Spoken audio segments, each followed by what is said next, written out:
Hello po, kumusta na po?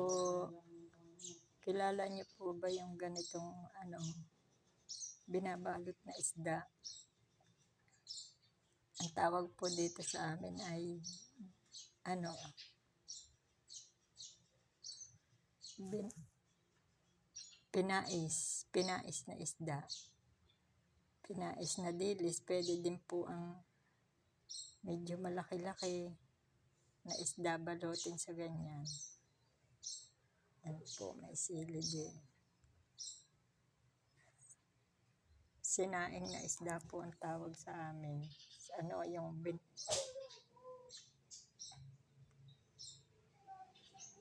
pinais na isda. Yan. Alam niyo po ba yan, yung ganyan? Pinais na isda. Masarap po pang ulam sa umaga. Tapos may kape. Yan po. Masarap din po sa sinangag.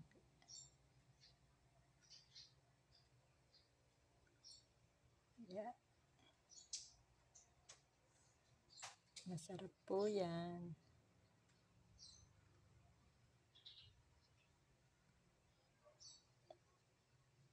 May lahok din po sili. Thank you po for watching.